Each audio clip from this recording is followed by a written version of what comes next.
අම්මලාට කරන්න පුළුවන් ලොකු හාස්කමක් ඕනේ. දැන් මේක කියනකොට මිනිස්සු කියයි ශීල ග්‍රන්ථි තියෙනවානේ. තනපුඩුව ඇතුලේ මොනවද තියෙන්නේ? රතු පාට, සිනි ගඳ ගහන, දුගද හමන ලේ. එහෙමනේ. එහෙමයි. අර 3D animations දාලා තිබ්බා.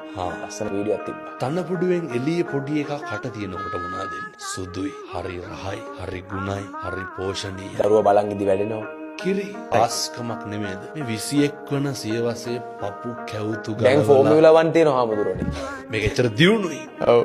තනපුඩුව සැත්තුඩකින් පළුදු කරොත් එන්නේ කිරිද ලේද? ලේ. කොතනින්ද ඔය කිරි ටික ලේ වෙන්නේ? කන්වර්ට් වෙන තැන කොතනද?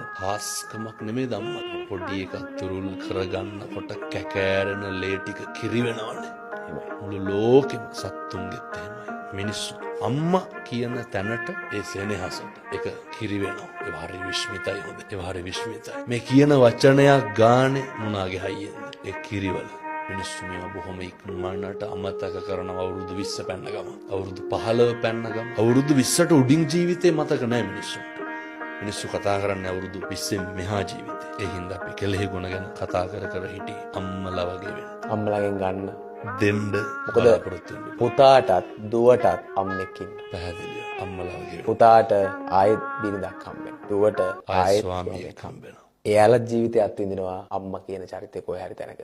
පදවිය, මව් පදවිය.